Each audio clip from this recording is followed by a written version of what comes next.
We just cannot beat this team. Really, the entire AL East. Stop me if you've heard this before. The Tigers lose to an American League East opponent. We got that and more to talk about all today on Locked On Tigers. You are Locked On Tigers, your daily Detroit Tigers podcast. Part of the Locked On Podcast Network, your team every day.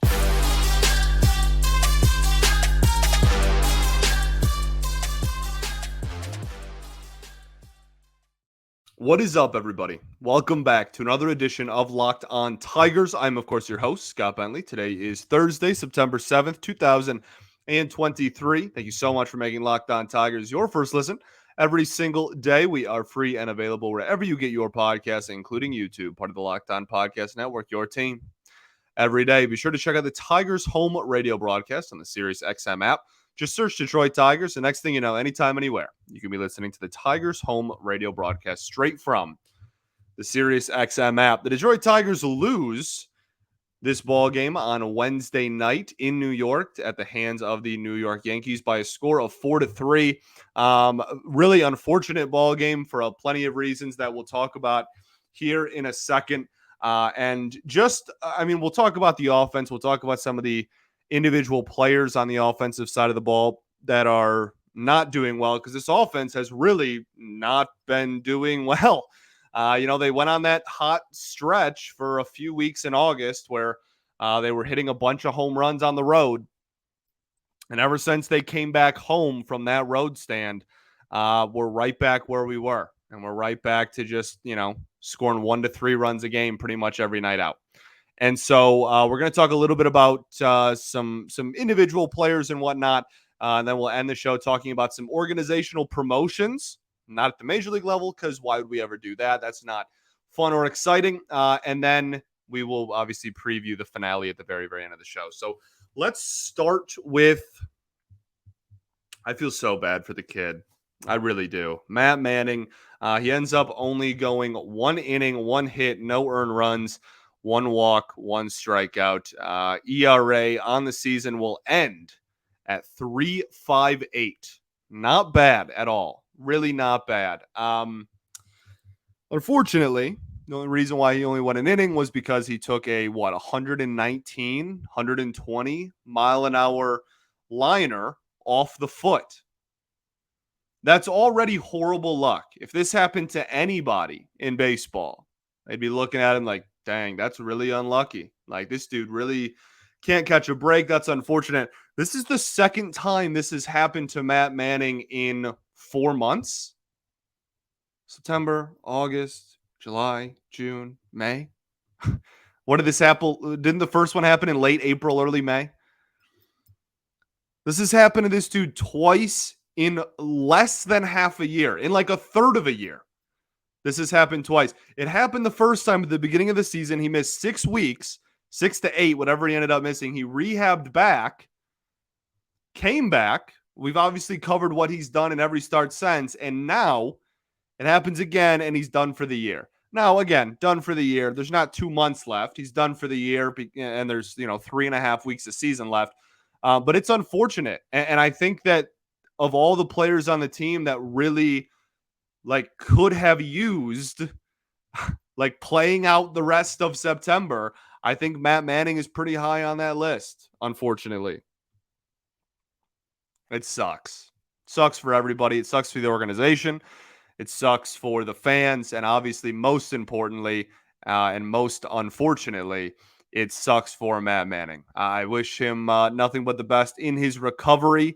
There's a lot of questions surrounding Manning, which is why this is such poorly timed, just from, again, him, the organization, everybody. It really blows. So hopefully he can recover, come into spring fully healthy, and just have a little bit of better luck, maybe.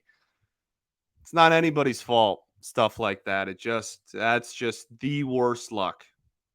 So best wishes in his recovery. And again, that'll put his season to an end. A very twisted road, a really windy season that he has had. We've seen some pretty high highs, some pretty low lows. We've seen, 4 or 5 start stretches where he's thrown the fastball a lot, and we've seen a little bit of consistency. We've seen high strikeout totals. Then we've seen a month of incredibly low strikeout totals. Then we've seen, he's going to end the season with like a 17 or 18 inning scoreless inning streak. He's going to end his season with that. He's going to go into next year having not given up a run in 17 or 18 innings. So just an odd year and an odd end to an odd year for Matt Manning, who continues to be a very odd pitcher on the mound. Wild. Very unfortunate. Really feel for the kid. That's really all there is to say about it, though. This game specifically turned into a makeshift bullpen game. And that's, again, unfortunate. I guess the word, maybe this is just the unfortunate game. Maybe that's the title of this episode, is just unfortunate. Tigers lose unfortunate. Tigers unfortunate loss to New York. I don't know. But, for real, like, you just used several relievers yesterday, right, on Tuesday. And then now you're in a position where you have to find 8 innings out of your bullpen. That's not in a position that you want to be in. We talk about innings all the time on this show. I've been one of the most vocal people out there about how important innings are in the management of set innings. And now, when's our next off day? Monday. Okay, so we have an off day after we get through this weekend series against the White Sox. So I guess you just kind of have to limp to the finish line there, and then you get to kind of regroup at that point. But not what the Tigers drew up for this ball game. They go to Bo Brisky first. He ends up going 1 2/3, 4 hits, 3 earned runs, 3 walks, and no strikeouts, with a home run against as well. This was just rather, I know I harp on him all the time for not having an effective major league slider or just any pitch that moves side to side. And that's still very true. This outing, didn't change that. But this was more of just, a complete lack of strike zone domination, if that's what you want to call it. And Bo Brisky hasn't walked a ton of batters this year. Especially the first month, I want to say, after he came back from injury, he was walking pretty much nobody. So to have an outing like this, where obviously the home run's the home run, but to walk 3 batters, that's just, I guess, off brand is kind of the way to word it. But this was just complete out of character, and it led to a poor outing. And now Bo Brisky, who the first 2 or 3 weeks after coming back from injury had like a sub-2 ERA, now is looking, at a 4.62 ERA, and has been walking people lately and has been giving up homers. And now we're here. And, when they moved him to the bullpen, the fastball improved greatly, and the changeup has always been a plus pitch. But you gotta utilize that into being an effective reliever. And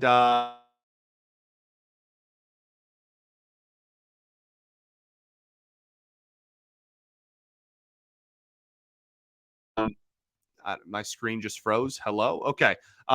Specifically as a major leaguer, it's his first time being in the bullpen, and he's got to make adjustments. And I talk about the slider all the time. I still believe that's true. This outing, he just didn't throw his changeup. It's like his best secondary pitch. When he was a starter, it was his best pitch, period. He didn't even have that. He didn't have even that good of a fastball when he was a starting pitcher. The fastball velocity went up a little bit when he got moved to the pen, like I just said, but he threw his changeup 8 times. He had in an inning in 1.2 and an inning in 2/3, he threw 53 or 55 pitches. 8 of them were his changeup, and it was effective. Half of the 8 changeups he threw were strikes. Just completely disagree with how really his entire outing went. The pitches he did throw weren't in the strike zone or were hit very hard, and his best pitch he just didn't throw. Didn't make much sense to me. Hindsight's 2020, I guess, but didn't like it in the moment either. Let's move on. We'll do that right after I tell y'all about our friends over at eBay Motors. For a championship team, it's all about making sure every player is a perfect fit, and it's the same when it comes to your vehicle. So next time you need the parts and accessories for your car, head to eBay Motors. With eBay Guaranteed Fit, you can be sure every part you need fits just right the first time around. Just add your ride to My Garage and look for the green check mark to know that a part will fit or your money back. Because just like in sports, confidence is the name of the game when you shop at eBay Motors. And with over 122 million parts to choose from, you'll be back in the game in no time. After all, it's easy to bring home a win when the right parts are guaranteed. So get the right parts, the right fit, and the right prices on ebaymotors.com. Let's ride. eBay Guaranteed Fit is only available to U.S. customers. Eligible items only. Exclusions apply. All right, everybody, welcome back here. Segment 2 of Locked On Tigers. Appreciate you all for tuning in, making us your first listen every single day. Shout out to the everydayers that do tune in every day. We'll be back tomorrow recapping the series finale against the New York Yankees and then previewing our weekend series against the Chicago White Sox with a chance. If we only have to take one of three, and we'll talk about this a little bit more tomorrow, but if the Tigers win one game this weekend, they will have won the season series against the White Sox, which means, if you're keeping track at home, they will have officially won the season series against all 4 AL Central opponents. That's good. Joke of a division, yes. Historically awful division, yes. The Twins are in first place. They could have done the same thing, and they didn't. So we're going to take it where we can. Let's get back to this ball game, though. So Bo Brisky, we just talked about, still maintaining some struggles there. Jose Cisnero, another run given up, 3 hits and 1 1/3. His ERA is now 5.37.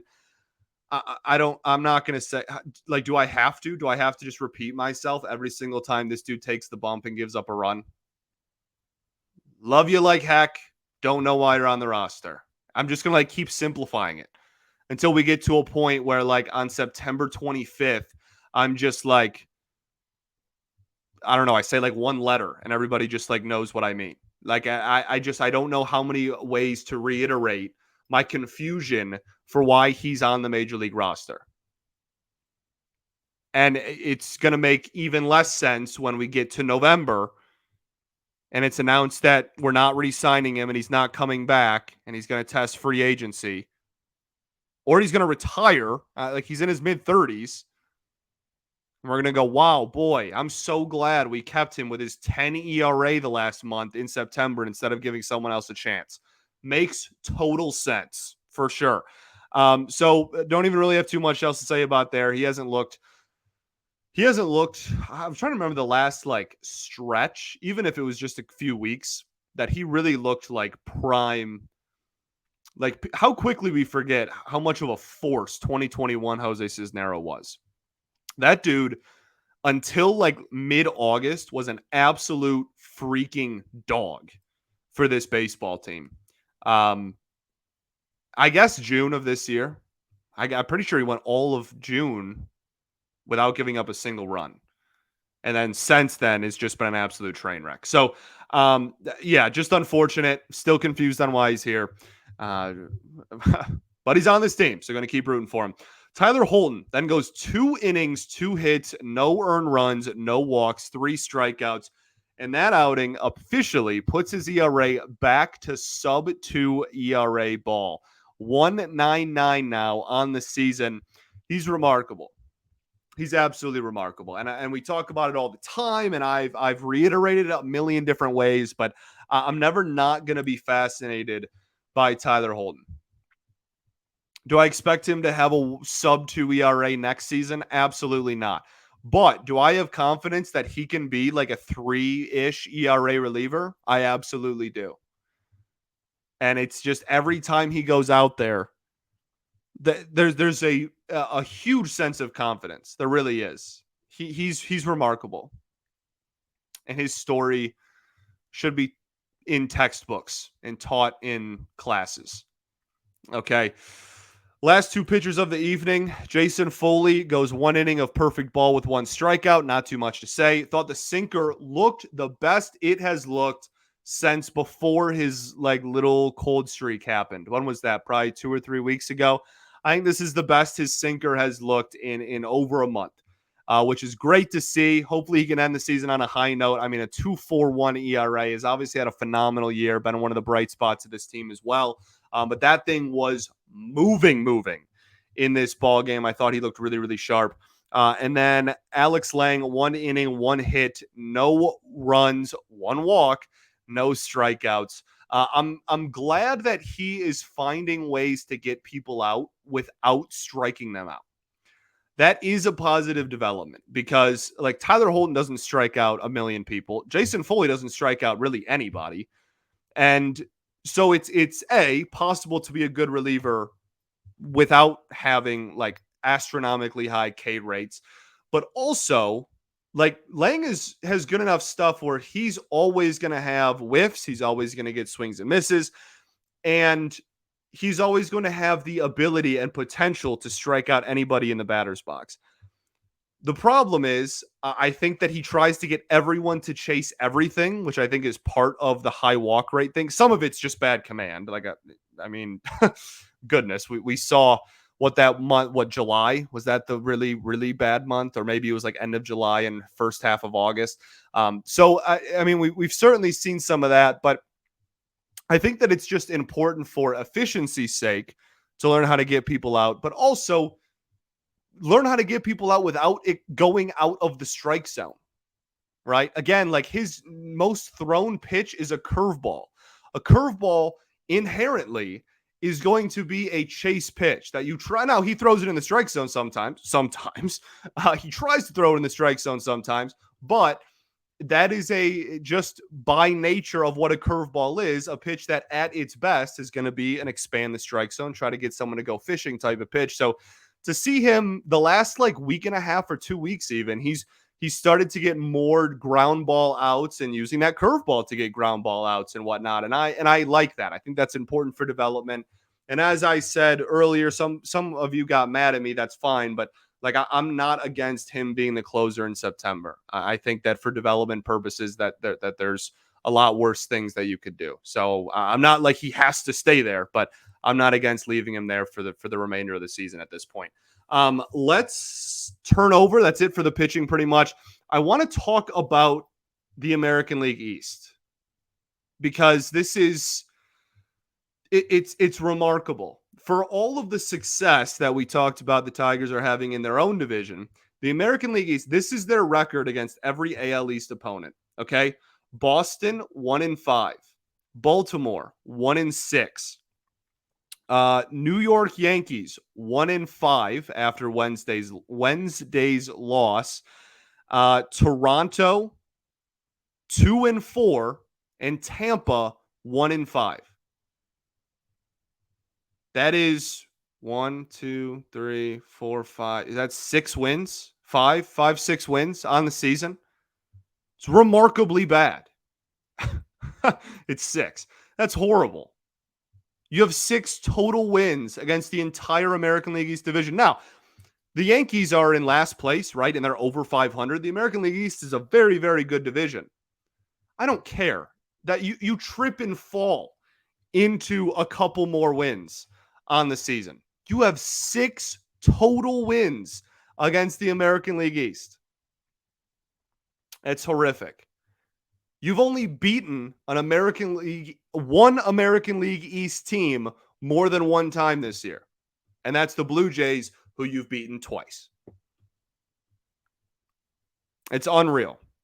So it's a huge problem.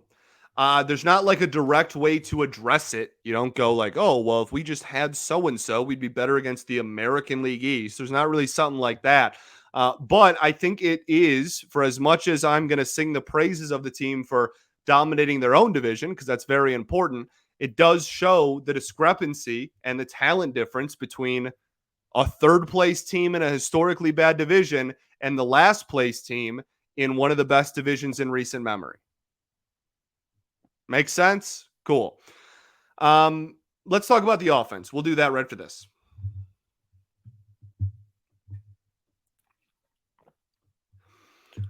All right, welcome back, everybody. Third and final segment here, Locked on Tigers. Appreciate y'all for tuning in, as always. So, the offense in this game really, I don't know. I don't like using the word boring to describe baseball because I am never bored watching the game of baseball. But this is probably, from an offensive perspective, it's very difficult for me to get bored with pitching. I was a catcher. The art of pitching is fascinating to me. But I mean, offensively, this team over the last really, 7 years, but in the last 2 years especially, has found a way to like border on the edge of like this is just such a lifeless. That's the word we're going to use. Not boring, just a lifeless product at the plate, dog. Like I mean, they ended the game with 3 runs. That's good. They showed some fight late. That's great. I'm glad. That's a thing that this team has had throughout the entire season. To their credit, that they haven't won a boatload of games. They are one of the worst offenses in all of baseball, objectively, depending on or no matter rather what stat you use. But they do close the gap. There are games that they make competitive that they probably shouldn't, or that certainly last year they wouldn't have. And the problem is they still fall short. They don't really complete the comeback too terribly often. Parker Meadows was awesome. That was great. There's not too many walk-off highlights this year. Like they don't finish the job a ton of the time. We have a lot of like in the last 3 innings of the game, we cut the lead from 8-3 so that it looks better on paper, but like that doesn't do it justice. In this game, for all intensive purposes, 1-run game. Glad they showed fight. They put themselves in an opportunity. We'll talk about that in a second, but kind of just a maintained lifeless product. And when you look at the lineup, like I don't know, we can play this game, I guess, as we get closer to the end of the season, or maybe once we get into the off season, we can just pick a lineup and talk about it. But like, how many players on this team are going to be like starting prominent players on this baseball team next year? I'm not asking 5 years from now. I'm not asking big picture. Opening day 2024. Torkelson will be here. Carpenter will be here. Javi, whether you like it or not. And then what? Parker Meadows, if he does well enough in September and then does well in the spring too. I guess maybe he's the opening day center fielder. That's it. We'll see what happens with Akil Badu. He's going to have an interesting offseason. There's certainly still a chance that he is getting legitimate time in the corner outfield last year, but that's far from guaranteed. And he's like the only one that's even like, I guess Vierling is in the same conversation. Like, is Matt Vierling going to be a utility like bench player on your team next year? Or is he going to be the opening day starter in right field?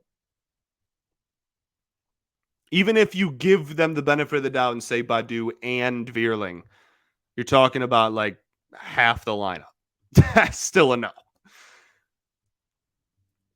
So, I mean, how upset can you really be, right, at an individual loss? You can be upset at the big picture and the fact that we're here, but on this loss in a vacuum, how upset can you really be? I do want to talk. Matt Vierling had an opportunity with the bases loaded. His stats have really gone downhill dramatically. He's had a really bad. That was pointed out by a few people. I know Castellani said the same thing. That he had a really, really bad second half. And I said, I don't know, 2-3 weeks ago, probably now, that I think long-term, Matt Vierling at best is probably like a super utility player. He has tools. He doesn't swing and miss a boatload. Like, he doesn't strike out a super high amount. So he can put the ball in play. He can play, 5, 6, 7 different positions. He's very fast. He gives you some tools that you can offer off the bench. But like, I mean, this dude is like comfortably underneath a 700 OPS at this point. Like, he's not going to be a consistent everyday, like, league average or better hitter at any point in his career. So I think that's probably the path for him. Not that that's a bad thing. That's needed. But I think that he's probably punching above his weight, like consistently batting in the heart of the lineup for this baseball team. I don't think a good team has Matt Vierling in the heart of their lineup. And one of the reasons why is I know that I have a borderline obsession with talking about RISP with this team. Okay. Runners in scoring position stats with this team. Matt Vierling has 102 plate appearances with runners in scoring position this season. That is the third most on the team. The most is Torkelson with 154. The second most is Javi Baez with 115, who, by the way, has a 301 batting average and an OPS of almost 800 in said instances. And then the third most is Matt Vierling with 102 plate appearances. In those 102 plate appearances, again, third most on the team, he has a 189 batting average and a 518 OPS.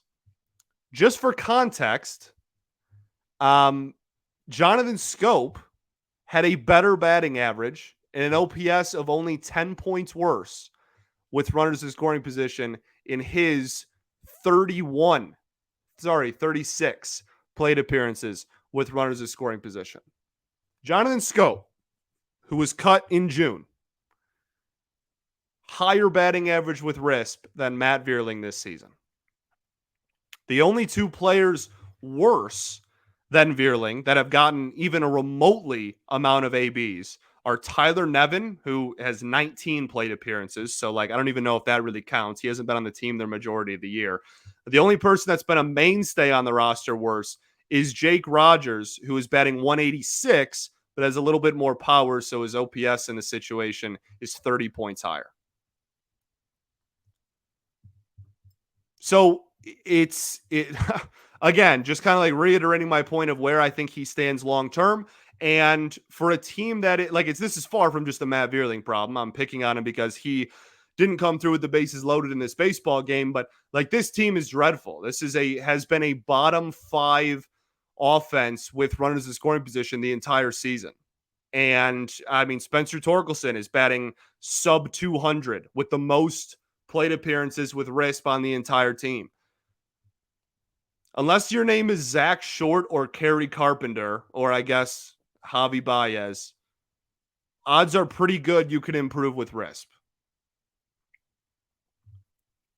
And yeah, Matt Vierling, again, just the highlighted person tonight because he had the ability to make this, tie the ball game, even get a lead there late, and didn't come through. So just wanted to point that out, just keep reiterating how important RISP is. To Parker Meadows' credit, he had a sac fly. I know I just kind of whined on air a couple of days ago, 3 or 4 episodes ago, about the lack of productive outs. We finally had a productive out. Hallelujah. Fell to my knees in a Walmart. Just absolutely beautiful. Let's talk about playing time really quickly. This is not a super long discussion, but I am upset that Andre Lipsius is not playing more. I just voiced what I think Matt Vierling is going to be long-term. I would rather Vierling play third than anybody else not named Lipsius at this point because I want to see him continue to get some reps there. But I don't if Lipsius is just going to be a pinch hitter in September, you should have just left him in AAA. At least he would have been playing every day. This is it's completely pointless. It defeats the entire purpose of September call-ups to just call him up and then never give him legitimate opportunities. Now he's had a couple of starts. I'm not saying that he just hasn't played at all, but he's been a bench bat a majority of his stint so far in Detroit, and that just rubs me the wrong way. And I hope that that's not going to be a thing the last 4 weeks of the season here. So something to keep an eye out for. We'll end the show by talking about organizational promotions. We had a few to talk about. Again, not at the major league level, not trying to get anybody's hopes up here. Brady Allen was promoted to Double-A with the Whitecaps. He had a 292 average, a 419 OBP, and a 521 slug in the month of August. These reports and stats are from the Detroit Tigers player development page, which is a very good follow if you're in tune and want to be in tune with the Tigers organization. And then the big one. This one's really exciting for a lot of people. Justice Bigby promoted to Triple-A Toledo. It's about dang time. He had a 352 batting average, a 413 OBP, and a 549 slug in Double-A Erie. He is drawing a lot of comparisons to the Kerry Carpenter of this season. A lot of people are calling him. I don't know if Bigby's going to get a look at the major league level this year. But that's a lot of jumping in one season for this front office, it appears. But he has obviously impressed a ton, and the comparison just being that he kind of came out of nowhere and has been absolutely raking. Everybody's a big fan of him at this point. He has been the best hitter in the minor leagues for this entire organization this season. And I hope that in these last few weeks, he can kind of get acclimated to AAA, make some adjustments, and prove that he belongs there. Because the next season, I mean, obviously next year he'll start off in AAA. I think that if he continues, obviously, to hit this well, I think there's a real argument that he's, midsummer kind of let's take a look at him type of player. And he's a guy that we're kind of having the same conversations we had all year about Meadows and Malloy and Keith. I guess they really didn't get called up in the middle of the summer, but that's a different conversation. We'll save that to get mad about for next year when we get there a year from now. But I just wanted to point that out and really give him his flowers. Give both of these gentlemen, Brady Allen as well, the credit for getting promoted. That's a big deal, obviously. But yeah, Justice Bigbie, man, I'm excited. Everybody continues to be excited, and I'm pumped to see what he can do in AAA. I think that's it. Today's game is the series finale against the New York Yankees, 7:05 Eastern start time in New York. Erod against Rodon. If there was ever a game to come out on top of, we're not going to use the W word, but if there was ever a game, it would be your ace against Carlos Rodon for the New York Yankees, who has a 5.7 ERA and has been injured the other half of the year. Okay. You're on the road. You're not playing in Comerica where you automatically lose every game. Let's maybe have some momentum going into the weekend against Chicago. Okay? Why not? Thanks for making Locked On Tigers your first listen every single day. Appreciate you all for tuning in. Shout out to the everydayers that do tune in every day. We'll be back tomorrow recapping said series finale and then previewing the weekend. Peace and love. Going to therapy's dope. I'll catch you all then, baby. Go Tigers.